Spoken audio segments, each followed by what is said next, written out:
Hello everyone, welcome back to another 2026 Senate map prediction. We have a new map for the month of October 2025, so still just a year away.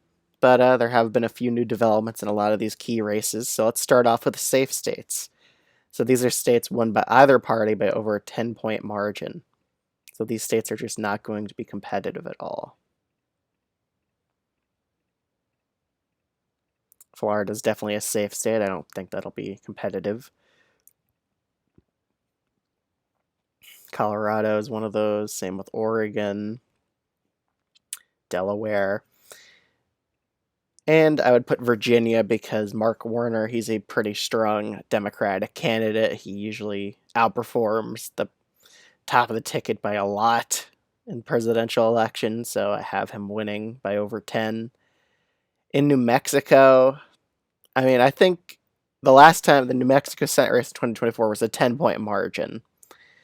So, and that was with one of the stronger Democratic senators. So I could see an argument for it being below likely blue. And so far, there's nobody running on the Republican side. Last time in 2024, they had Nella Dominici run, who was the daughter of a U.S. senator in a New Mexico Senate race. And that was the best candidate Republicans got, and she lost by 10. So honestly, I don't really think the Republicans have anyone that's really amazing to run for this seat.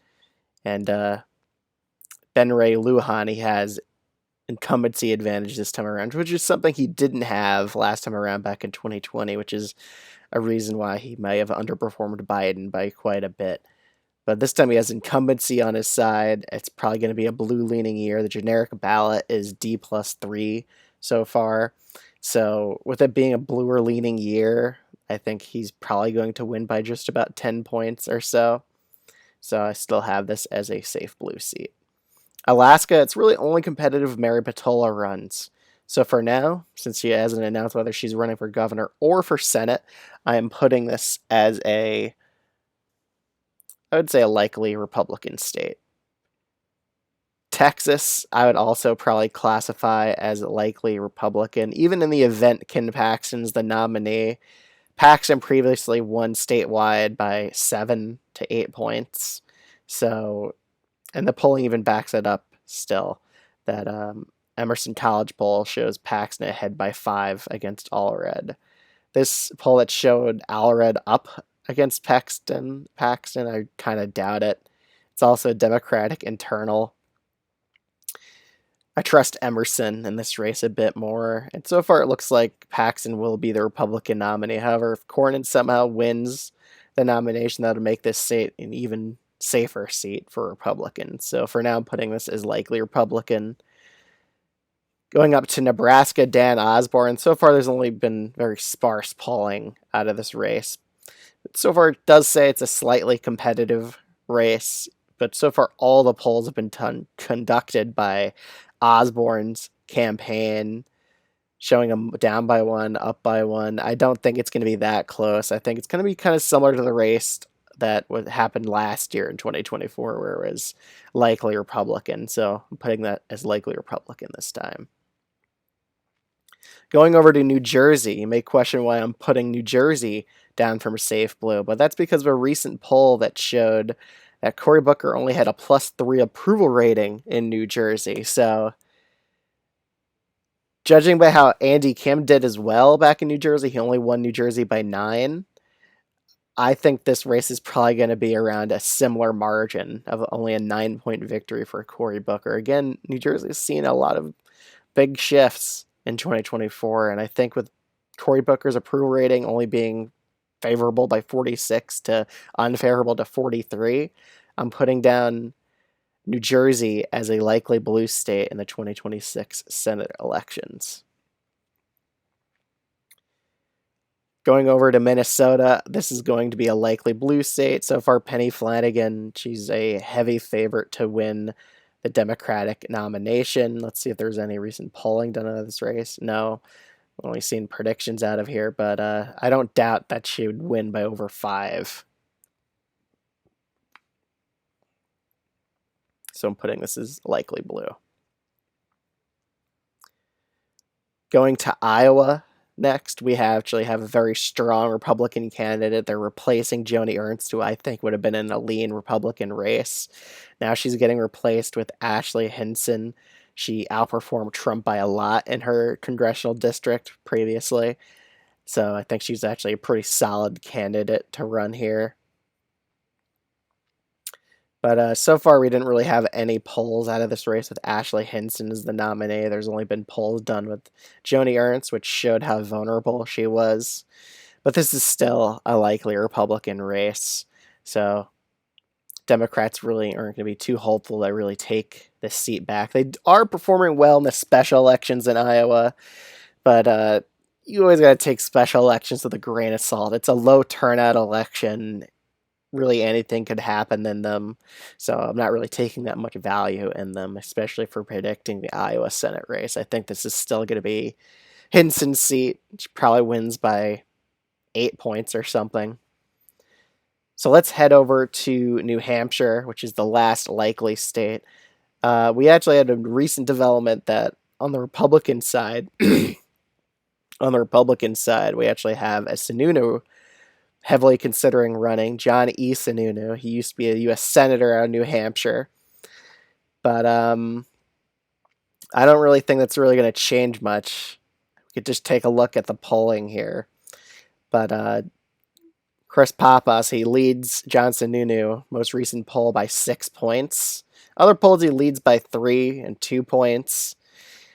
But I think that Pappas is still going to beat Sununu here. He's most likely going to be the Republican nominee. If the nominee is Scott Brown, he would be on track for a pretty thorough defeat as well. So it's kind of their best bet to go with John Sununu here, just because that last name would probably help him out a bit with independent voters. But still, Chris Pappas has a fairly large advantage with the independents in this race. He's also a proven outperformer. He did very well in his congressional district and all of his campaigns before. So I have Pappas winning New Hampshire Senate seat by 5 points as of right now. So it's almost a lean blue seat. Let's head over to Ohio next. We're having a Sherrod Brown run for Senate again. He's the best Democratic candidate available, and he's really the only one that could make this race at least competitive. So looking at the polling out of this race, Sherrod Brown, he's down by about 4 points, I would say, on average here. Down by 6 in a poll, down by 3, down by about 6. So just really averaging them out, it's about a 4-point lead for John Husted, maybe even nearly a likely Republican lead, so 4.5% or so. But right now I have Sherrod Brown losing the Senate seat. So even though Brown would probably do better with a bluer leaning electorate, I'm still not convinced he's going to beat someone who really isn't as controversial as Bernie Moreno was. So I have Husted winning the Senate seat by about 4 points against Sherrod Brown as of right now. Let's head over to Georgia. So in Georgia, again, Jon Ossoff, he's still leading most of these polls against his Republican rivals right now. Just taking a look at all of them. Let's see who's most likely going to be the Republican nominee if they did polling for that. So far, Mike Collins seems to be the front runner to be the Republican nominee right now. Mike Collins is pretty right-wing for this state. He really isn't a moderate, so that could hurt him with independents in Georgia. And independents do matter in Georgia. Jon Ossoff won them last time by 8 points in the 2020 and 2021 Georgia runoff elections, and even in the general, he won independents. So they definitely do matter in this race. Harris lost independents by 11, which is a big reason for why she lost the Georgia presidential election. So that definitely matters. It's not always just about getting tons and tons of black turnout. You got to win them by big margins. You got to make sure you do that. And Harris actually saw some losses with black men in Georgia too, so that's part of the reason she lost as well. But just looking into all the polls here, Jon Ossoff really lucked out that he's not facing Brian Kemp, who definitely would have beaten him in the Georgia Senate race. So I would put Ossoff as a favorite to win this race. I have him winning by about 2 points as of right now. Let's head over to North Carolina next. In North Carolina, we have Roy Cooper running for the Democrats. He's the strongest North Carolina Democratic candidate they could have had run here. On the Republican side, it's most likely going to be Michael Whately as the Republican nominee. So far, according to pretty much all the polling, Roy Cooper is leading this race by pretty large margins. He's leading by 4, he's leading by 7, by 8, by 6. So I think he's on track to win this race by about 2 points, same as Georgia. And he has a pretty high approval rating or favorability rating as well. He has high name recognition, which is good for him. And he's already got a lot of financial support. So with this being a bluer leaning environment, Democrats have a real shot at flipping a North Carolina Senate seat in quite a long time. I mean, if they don't win this Senate seat with Roy Cooper, they're never going to win a Senate seat or even a presidential election in North Carolina. So far, I think Roy Cooper's the best bet to do that, and I think they're going to accomplish that this time around.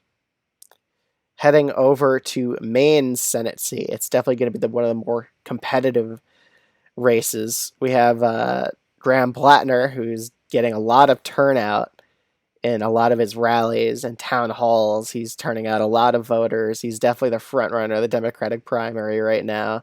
However, Jeanette Mills were to run, this would be a very competitive Democratic primary, and I think Plattner and Mills, they both have very good chance at beating Susan Collins in the Senate race.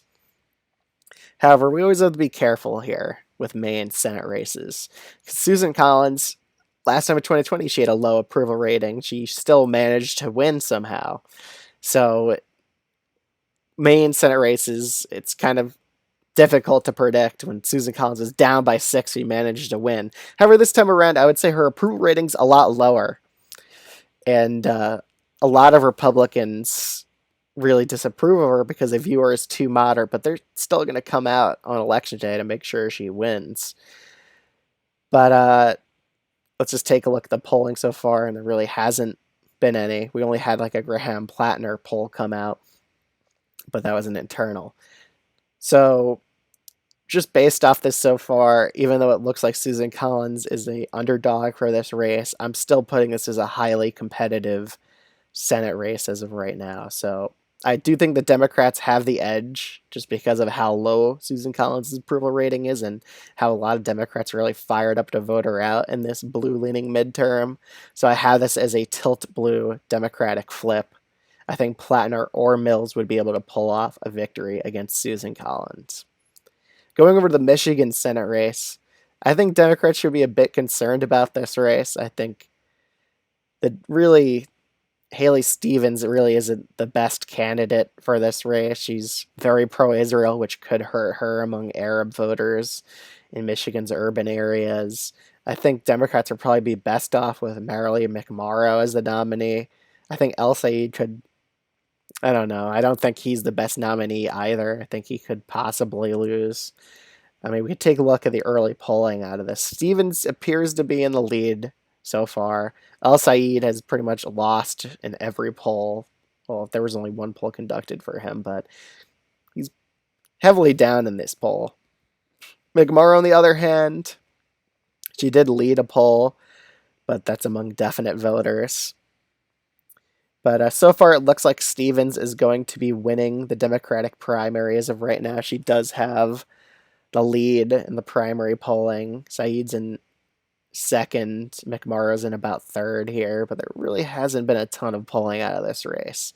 But again, Haley Stevens, she would kind of be like Alyssa Slotkin, and Slotkin barely won against the Republican candidate Mike Rogers last time in 2024. She only won by a tilt blue margin. But whoever the Democratic candidate is, they're going to be lucky that this is a blue-leaning midterm, and that's probably enough to carry them to a win in the Michigan Senate race. So I have Michigan Senate going to the Democrats by about 2 points as well.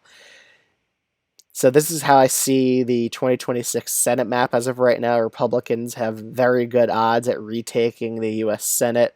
I'd give them about a 75% chance of winning Senate control in 2026. So, yeah, that's currently how I see the 2026 Senate. If you're new to this channel, you enjoy content like this, you should definitely consider subscribing. Other than that, I will see y'all in the next video. Bye.